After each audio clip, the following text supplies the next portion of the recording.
We begin today's shiur at the top line of Daf Yud Tes. It should be noted that we are in the middle of a discussion that we started at the end of our previous shiur. We were trying to establish or resolve what seemed to be a contradiction in Tanaic sources regarding a matter of safek, a situation where it's not clear what the person who vowed had in mind.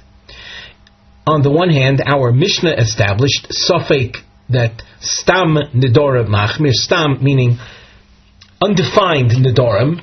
If there are two ways of interpreting what the person said, we'll take the strict approach, the limiting approach, the restrictive approach.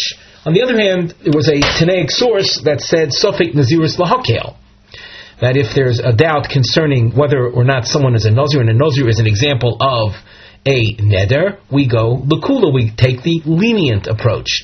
So the Gemara resolved that at this point. That is Reb Zera's resolution.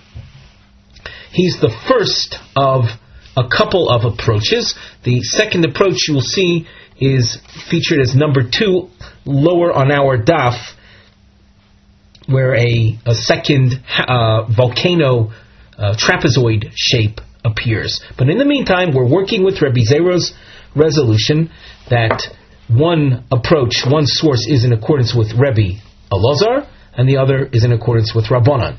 And Rabbi Ozer being the approach that says we are lenient.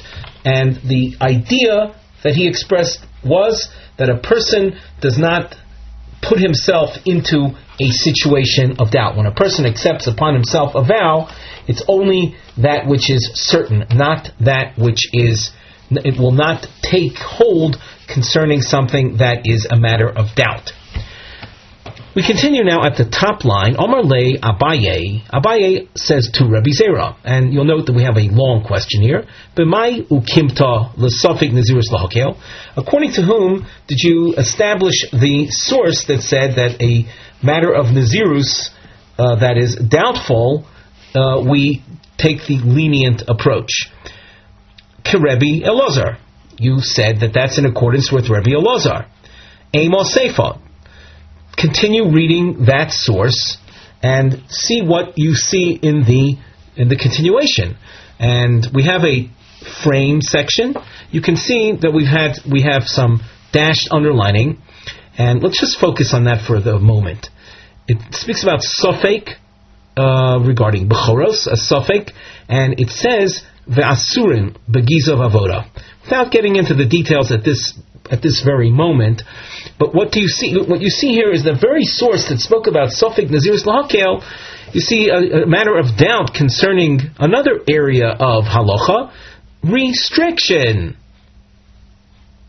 That's Abaye's question. Rabbi Zera has a response, and after he offers his response to that question, he says, but you want to know something? If you want to raise a difficulty, there is a point of difficulty to raise, and that you will see a little bit later in the Gemara. A subsequent long question will be presented. Now, let's read the text. So Abaye points out to Rabbi Zera, according to what you said, safek nazirus lahakel is in accordance with Rabbi Elazar. Amos Seifa. We're on the third line from the top. Safek bechoros. A safek that arises in the area of firstborn. Echad bechorei adam ve'echad bechorei behema. Whether it's a matter of redeeming a firstborn child, or which we call pidyon haben, or it's a matter of laws regarding firstborn animals, bein tamea, bein tahora, whether it's a firstborn donkey, which has its laws of bechora, it's to be redeemed, and then the redeemed animal is given to a Kohen, or it's a behema tahora, which is offered to a Kohen, and he would bring it as a sacrifice. Any of these areas, when a matter of doubt arises, we say hamotzi mechavero olovaraya. The one who is trying to lay claim, he has to bring proof to his position. V'tani Allah, and it's taught concerning that, V'asurim begiza v'avoda. Let's say you have a firstborn cow. It is not to be shorn, nor to be used in work. Cannot plow with it, for example. So what do we see? We see that in the realm of Safek, this case Safek Bechoros, we take the stringent approach. So how is it so sure that you can say that Safek Nazirus Lahakel is in accordance with Rebbe Ozer? How do you resolve that with the continuation of the source, which features a stringency? Omar Lei. So Rabbi Zera responds, Amai kol medamis kedusha bo me'eleho lekedusha abo bidei adam. Why is it that you are even comparing these two realms? There's kedusha, there's sanctity that comes on its own, as is the case in the firstborn. It's born without any real necessity of sanctifying it. It's by virtue of its being a firstborn, it is sanctified. So in a case like that, so we apply stringency. And that stringency restricts us in working with it or in shearing it on the grounds that it might be a holy animal or a holy entity, as opposed to kedusha bo midei adam, kedusha, sanctity that's imposed, that is created by the person himself, as is the case with a vow, specifically with Naziriteship. There, a person does not enter. He doesn't machnis es atzmo. He doesn't enter. He won't allow himself to enter the realm of doubt. If there's any issue of doubt, so under those circumstances, he was not mekabel, did not accept upon himself Naziriteship. So as far as raising a difficulty, a contradiction in concepts or in approaches from the Reisha to the Seifa, that's not a question. However, Elohi kashya ho kashya. If you want to raise any difficulty, if you want to raise a problem, I'll tell you, this is a problem. The source says, Safek mashkin litame tame, litame acherim tor, differ Rabbi Meir. If there's a doubt concerning defilement within the realm of liquids, mashkin are liquids. If it's a safek, a doubt concerning did the liquid itself become defiled, we will say it is considered defiled. If it's a question of mashkin that are tameim having affected something else, there we will say that other item is not affected. That's Rabbi Meir's approach, and v'chein hoya Rebbe Ozer omer kidvarov. And here we want to focus throughout this sugya, until we get to approach number 2, we want to focus on Rebbe Ozer. So what does Rebbe Ozer say? That safek litame tome. Umi svirole l'Rebbe Ozer litame tome. And now we want to question that. Does Rebbe Ozer really hold that if there's a doubt concerning the liquid having absorbed tuma, we will view it as tame v'hatanya, Rebbe Ozer omer, ein tuma lemashkin kol ikar. There is no tuma that is relevant to liquids. Teda sheharei heyid yosi ben yoezer ish tzreda al ayil kamtza dochen. Yosi ben yoezer said over testimony that he had received regarding an ayil kamtza that it's tahor. It's not. This is really tangential to our discussion, but it's a reference to a type of insect. There are, in the realm of locusts, there are certain types of locusts that are dochen. Dochen, for our purposes, would mean kosher. And the second point, this is what we want to focus on. Mashkin beis mitbochaya dochen, and on the liquids of the slaughtering site of the Beis Hamikdash. The liquids of the slaughtering site include water, blood, that these are dochen. They are tohar. Dochen meaning, in this case, tohar. They are not subject to defilement. So, right now, we're developing a problem. A few lines up, you saw where we had a source beginning with Safek Mashkin, And Rabbi Ozer agreed with Rabbi Meir there that that liquids can absorb tumah, and if there's any doubt concerning whether the liquid absorbed the defilement, we rule it as defiled. Here you have a source in which Rabbi Ozer speaks about the mashkin beis bit b'chaya as being dochin, as not being tomei, not being subject to tumah. Honi Shmuel, there'll be no problem if you accept Shmuel's approach to this Yosi ben Yoezer teaching. The Amar Dochin means militame achirim, that mashkin beis mitcha don't have the capacity of communicating tumah to other things. Avol tumas atzmon yesh bohen, but as far as their own becoming defiled, that is a reality. Shapir means things are good. There's no problem. Above, we were talking about mashkin's ability to become tamei itself, and if there's any doubt, so we will rule that they will be considered tamei. And this teaching of Yosef ben Yoezer that speaks about non-defilement, that is only in the context of communication of defilement to other things. But as far as the liquids themselves absorbing tumah, that is a reality. Elo the Rav, the Omar Dochein Mamish, Ma'ikolamemar. But according to Rav, that says that the Mashkin Beis Mitbachaya, Dochein means a totally tohar, that on a Torah level, the liquids themselves do not absorb tumah. That on a Torah level, they are tohar. Only on a rabbinic level would you begin talking about the mashkin as being subject to tumah, but that's only on a rabbinic level. Why is it then that when it comes to Safek Nazirus, which is a matter of a Torah concern, Rebbe Ozer would be reported as, according to what Rebbe Zero said at the beginning of the sugya, that the Tana Rebbe Ozer would rule leniently, and when it comes to Safek Mashkin, which is altogether is only a rabbinic issue, why there would he be machmir? Would he be restrictive, stringent? Ella. So we have to go back to the drawing board. We have a Mishnah that says Safek Nazirus Lahakel. We have our Mishnah that said when it comes to a matter of doubt concerning Nedarim, we're machmir.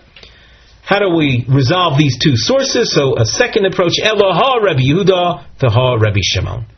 Two new names. Rabbi Yehuda will take the approach of Safek Nazirus Lahakel, and Rabbi Shimon would be our Mishnah that is machmir. When there's a matter of doubt concerning Nedarim, we're machmir. Tisanya, we have a source in which these two opinions appear. Hareini Nazir im yesh b'kriya zeh me'akor. Person accepts upon himself Nazirite-ship if in this pile of grain there is a quantity of 100 kur. Kur is a measure. V'halach umatzo she'nignav hosh'avad, and the fellow went and found that the pile of grain is no longer there, was stolen or it's lost, and that creates a doubt. Was there a pile of 100 kur or not? Rabbi Yehuda matir. Rabbi Yehuda says there's no nazirus. Rabbi Shimon Ozer. Rabbi Shimon says he has to observe nazirus. Maybe there was 100 kur there, and Rabbi Shimon then represents our Mishnah that says Stam Nedarim Lahachmir. The Gemara asks, and we have a topic heading on the side that is under the Nosei heading, Stira B'shitas Rabbi Yehuda im Mayalinish Nafshi L'Sfeika. This concept of Mayalinish Nafshi L'Sfeika we saw at the very end of our previous year. We've made reference to it today in our introductory remarks. Does a person put himself or accept upon himself restrictions even in a matter of doubt? So we're going to, in this, with regard to that issue, we're going to see a stira within Rabbi Yehuda. We have a question. You can see that lasts. It's a long question going to the top line of Amud Beis. The Gemara asks, "V'Rami de Rabbi Yehuda ad Rabbi Yehuda, mi Omar Rabbi Yehuda lo mail inish nafshe l'sfeika." Would Rabbi Yehuda really have said that? And in other words, the source that we saw at the beginning of the sugya, at the end of the previous shiur, Safek Nazirus Lahakel, we want to ascribe that to Rabbi Yehuda, so that means that a person would not subject himself to restrictions when there is a matter of doubt. We raise a contradictory source. Rabbi Yehuda Oimer Stam Truma Bihuda Asura Ubagolil Muteris. This is a quote from our Mishnah. The Mishnah on Daf Yudches Amud Beis. Rabbi Yehuda said that a person who compares something or uses the term truma in a vow without explaining what truma he was referring to, as we saw in the Mishnah, some trumos will lead to the establishment of a vow and some trumos would not. It has to be a type of truma that we would say is something that you dedicate, called a dover hanodur, as we've explained often in the past. So Rabbi Yehuda says that when you have stam truma, stam means we don't know what he had in mind. If you're in the Yehuda region, so it's a binding vow. Ubegolil muteres. And in the Golil region, the northern region of Israel, if a person uses the term truma in vow formulation, the vow will not get off the ground. She'enan she'al Golil makirin es trumas halishka. Because in Golil, people aren't familiar with temple treasury dedications. Temple treasury dedications, people dedicate money or items to the temple treasury. It's called trumas halishka. That is something that could serve as the basis of a vow. In Golil, they're not familiar with it, and hence in Golil, if someone were to say, let us say that this piece of bread is upon me like truma, will automatically assume that they mean truma of grain tithes, and that's not going to be the basis of a vow, because grain tithes do not constitute what we call a dover hanodur. Now, why in Golil then is the use of truma going to result in a non-vow? Taimo di'ein makir, because they simply are not familiar with the trumas halishka. The only truma they know of is trumas hagoren, truma of grains. We continue at the top of Amud Beis. Ha makirin asurin. However, if they did know of truma salishka, and the person used the word truma stam unqualified, now that's a matter of doubt. We don't know what his intention is. He knows both kinds of truma, the truma salishka, which would lead to a real vow, versus trumas hagoren, which would not lead to a vow.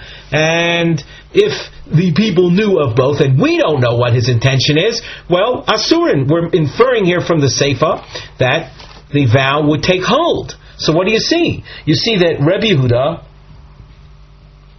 acknowledges that a person will say something, and even if it's a matter of doubt, he will bear the responsibility. He's Adam Mail Esnafshe L'Sfeika. The Gemara answers. Maybe we should repeat the question once again. After saying Safek Nazirus Lahakel is Rabbi Yehuda, that's tantamount to saying that if there's a matter of doubt, a person would never have accepted upon himself Naziriteship or a vow if it's going to end up in a restriction. When it's a matter of doubt. And yet, in the Mishnah, our Mishnah, from Yud Ches Amud Beis, we see that Rabbi Yehuda says a person is machnes atzmo l'sfeika. Omar Rava. So Rava is one of a couple of attempts. You see here we have diamonds, and these are attempts to resolve the stira in Rabbi Yehuda. Rava is number 1. Rav Ashi appears later as number 2. So Omar Rava. Gabi Kri is the pile of grain, but that's a reference to the source in which Rabbi Yehuda spoke about someone accepting Naziriteship and the conditions were never revealed because of it, the pile of grain being stolen or lost. That was the issue of doubt concerning Nazirus. So Gabi, regarding the case of the doubt surrounding the Nazirus, Kosova, Rabbi Yehuda's approach is Kol shesfeiko chomur mivadai, lo mail nafshe l'sfeika.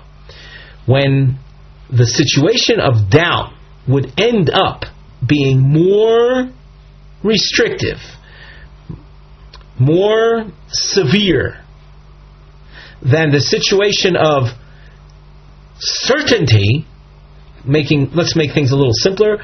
A doubtful Nazirus versus a certain Nazirus.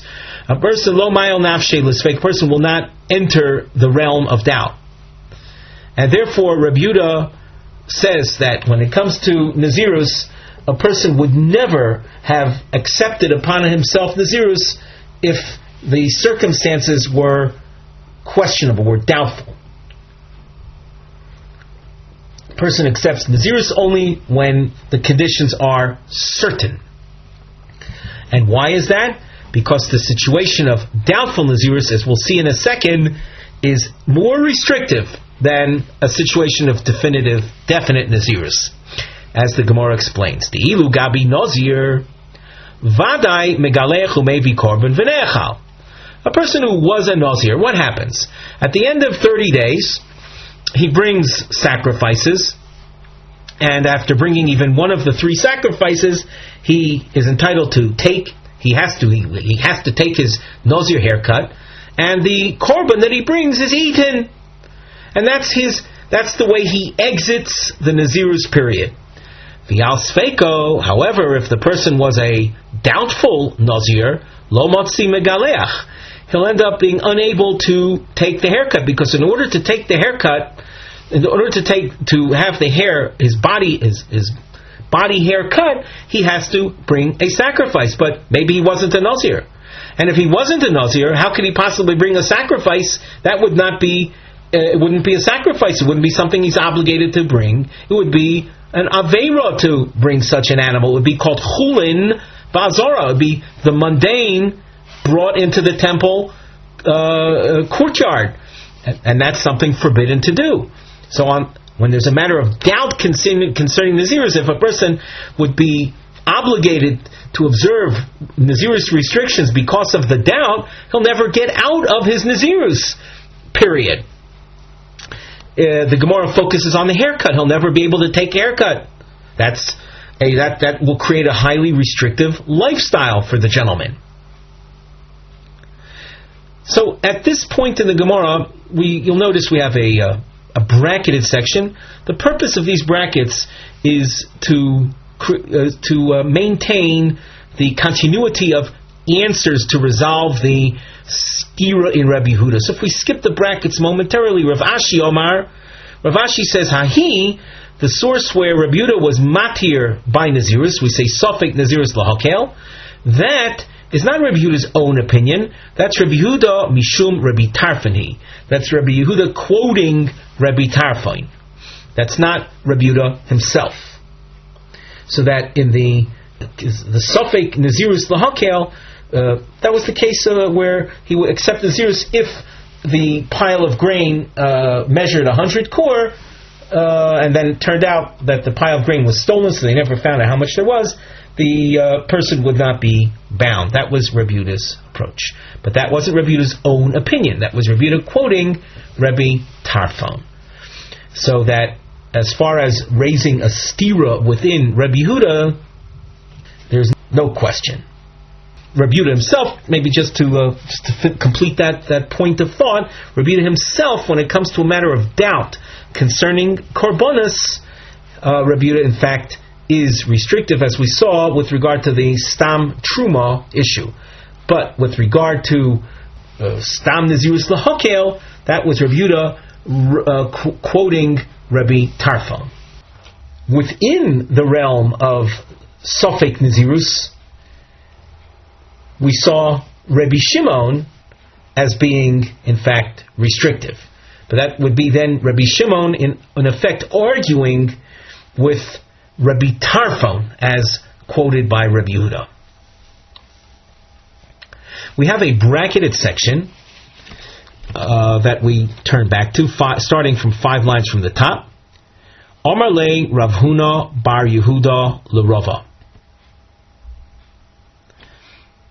You notice we have a trapezoid form, and on the side of the Gemara, it's featured under the Mivneh heading. These are Shtei Kushyois Shel Rav Huna bar Yehuda al Hadiyam Rava.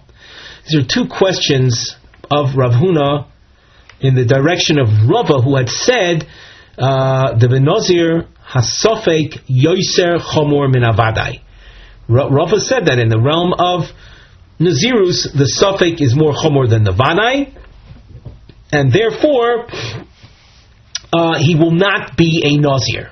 Is that really true that the Sofek is more Chomor than the Vadai? The Ran at the top line, we'll read it together. Omar Hareini Nazir Oilomai. The whole Brisa, the Yesh B'Kriyazeh Me'akur, Stamatanya, the Brisa that we saw on Omen Aleph, where a person accepted upon himself Nazirus, if the pile of grain measured 100 kur, was taught in an unqualified fashion vis-a-vis what kind of Nazirus. V'yesh B'Mashma, it would seem to include Afilu Nazir Olam. A Nazir Olam is a person, as opposed to the 30-day Nazirus that we've been speaking about in the past. Nazir Olam is someone who, for the balance of his life, will observe Nazirus.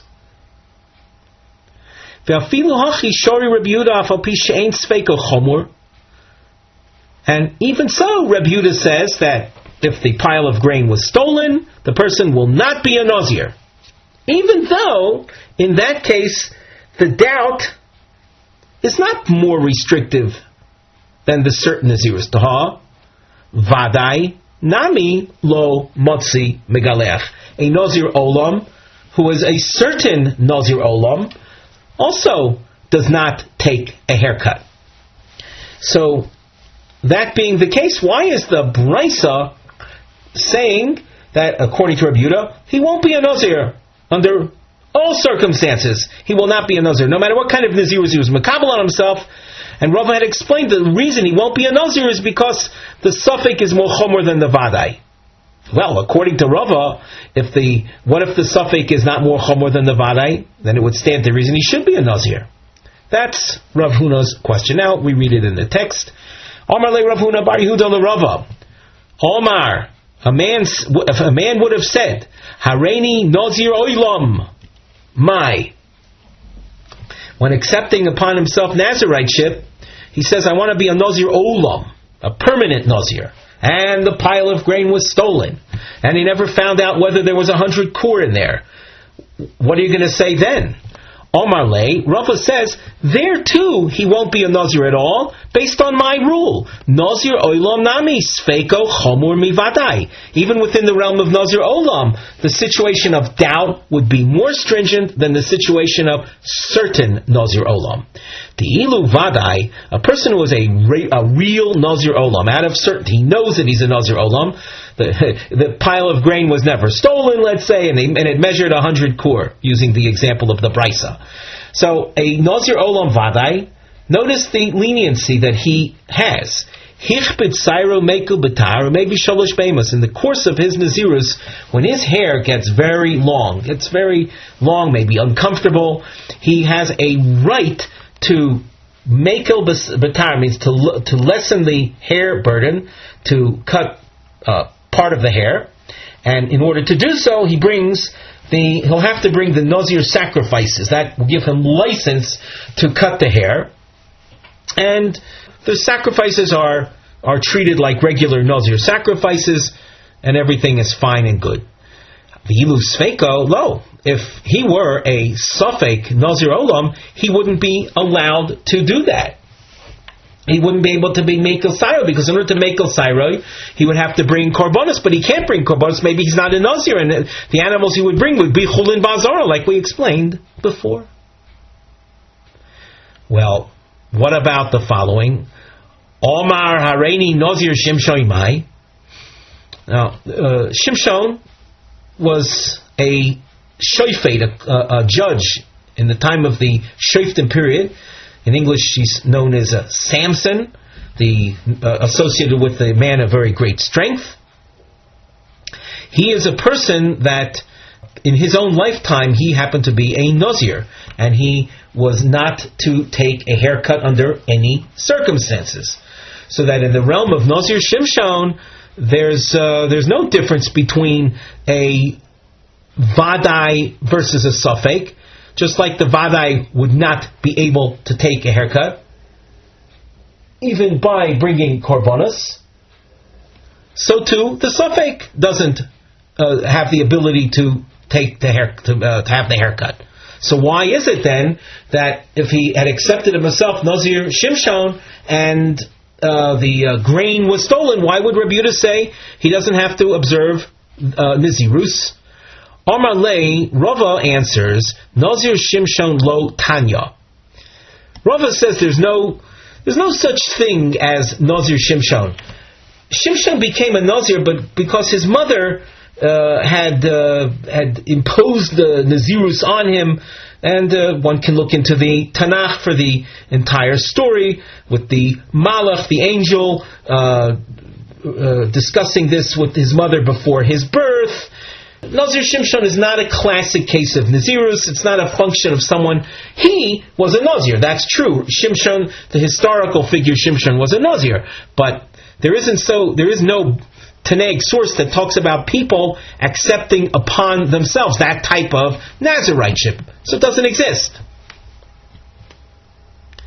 The Gemara responds to Rava, Amar Lei, V'ho ma'rav ado baravo Tanya Nazir Shimshon. There is a brisa that teaches the concept of accepting upon oneself that kind of Naziriteship. Amalei, so Rava says back, well, if that's the case, Tanya, if it's taught, so be it. Now, so be it. What? Was this not a problem for Rava? Namely, if you have a situation of the Safek not being more chomor than the Vadai, why would Rabbi Yehuda rule that it's mutter, that he doesn't have to observe the Nazirus? And if we can't answer that, you have to realize we're back to square one with regard to the stira within Rabbi Yehuda, that we see Rabbi Yehuda saying by the Stam Truma case that a person is bound. Where there's a matter of doubt, it is binding. So in the case of Nazirus, it should also be binding. Why would it say Rabbi Yehuda matir? So now Rava's response right now is Tanya. We look in the Ran, on the upper part of the narrow lines, Tanya velo yodana lefruka, and I don't have an answer to lo tikshiahi dienan shigolil makirin truma salishka demashmaho makirin asurin. Now I really don't have an answer to the stira that was raised before. Inami Tanya utrei tanoi aliba de Rabbi Yehuda. Another approach to understanding Rava's response here is that, look, there are actually then two versions as to what Rabbi Yehuda himself would hold. One version says that a person is never machnis himself to a safek, and the other version is people are machnis themselves to a safek, and that would be Rabbi Yehuda in the case of the Stam Truma Begolil case. Rav Ashi Omar. You see, we have the diamond, number 2. So this you can see very easily then is a second approach to resolve the seeming contradiction within Rabbi Yehuda's that we've been speaking about till now. So Rav Ashi says, Hahi Rabbi Yehuda mishum Rabbi Tarfanhi. That which we saw Rabbi Yehuda matir by Nazir, with the pile of grain that was stolen and never discovered whether it had the 100 core or not in it. That's not Rabbi Yehuda's own sheet. That's Rabbi Yehuda quoting Rabbi Tarfon, Desan Rabbi Yehuda mishum Rabbi Tarfon Omer. Ein echad mehem Nazir. This is a case, it's quoted here in a very abbreviated fashion. There were two people that were sitting next to each other. viewing someone coming from the distance. Mr. A says, I'll be a Nazir if that guy is a Nazir. He doesn't know whether or not the guy coming from the distance is a Nazir or not. But out of doubt, he says, well, if he is a Nazir, I'll be a Nazir. The other guy says, I'll be a Nazir if the guy coming is not a Nazir. The result of that is, according to Rabbi Tarfon, Ein echad mehem Nazir. Neither one of these guys will be a Nazir. If you notice the Rashi, the lower part of the Rashi commentary, Ein echad mehem Nazir, Shnaim shu oimdin v'omar echad hareini Nazir imzeh ish ploni shiba kinegdenu, v'echad omar hareini Nazir imeinohu. The example that Rashi gives is that I'll be a Nazir if the guy coming in our direction is so and so. And the other guy says, I'll be a Nazir if it's not so and so. At the time they're speaking, neither one knows the identity of the guy coming in their direction. It's irrelevant what his identity turns out to be. So that's the opinion of Rabbi Tarfon. Why? L'fisha lo nitno nazirus elo lahafla. Nazirus, Naziriteship, is something that is binding only if at the time it's accepted. It's hafla. Hafla means clear, well-defined speech. Even if it's, namely, only if at the time of the acceptance all the details were clear, were in place. Therefore, with regard to the pile of grain case, the amount in that pile wasn't known at the time he accepted the Nazirus. The Gemara continues, if it's an issue of lack of clarity at the time of speech, what difference does it make whether it was stolen or lost, even if it was there? But since at the time of the neder it wasn't clear how much was there, there's no Nazirus. So the Gemara answers, that's true. Elo lahodiacha keiche de Rabbi Shimon. The reason the source taught what it did was to show us how far Rabbi Shimon went in his opinion. The afagav de nignav avad, even though it's stolen or lost, and the amount will never be known. Kosova Rabbi Shimon holds mayalinish nafshe l'sfeik. A person will allow himself to be bound even under doubtful circumstances. Rabbi Yehuda Omer stam truma b'Yehuda asura b'golu muteres shenan shigolu makirin es trumas halishka. We're going to continue in this Gemara with inferences from the different sections of this Mishnah. On the side of the Gemara, we have a topic heading to say Safek Truma, and then there's a realm of Charamim, Safek of Charamim. Charim being a type of language that also has to do possibly with vowing and temple dedications. Under the Mivneh heading, you see triangles appearing in two different directions. These triangles represent diyukim meharesha v'haseifa shehatoitzois hafuchos. We're going to draw inferences from the Resha and from the Seifa, and the inferences result in opposite conclusions. Diuk meharesha, the diuk from the Resha will end up saying sfeika l'chumra, where there's an element of doubt will be restrictive. And diuk mehaseifa, sfeika l'kula, where there's an element of doubt, we will rule leniently. The Gemara. Regarding a person who said in a vow format, he said, I want such and such item, I want this piece of bread to be like truma. And we say in Golil, the vow is not binding because they are not familiar with the kind of truma that would have led to a vow, namely the truma salishka. Let us then medayik, we're infer ha makirin asurin. Had the people of Golil been familiar with truma salishka, in addition to the truma of the goren of the granary, we would have ruled in the doubtful case, namely the unqualified, the undefined truma situation, we would have ruled there is a vow. Almos Feika L'chumra. So that according to Rabbi Yehuda, when you have doubt, you rule stringently. Namely, that the person is obligated to observe the vow. Amos Seifa, Stam Charom Yehuda Mutorin, Ubagolil Asurin.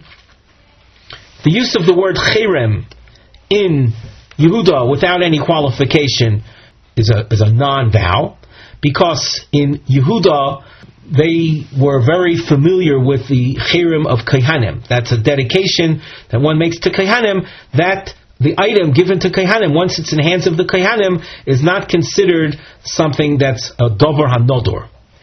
And hence it wouldn't be the basis of a vow. In Golil, the Stam Cherem is restrictive. She'enan she'hagolil makirin es cheremei HaKohanim. In Golil, they only know Cherem in the context of a Beis HaMikdash dedication.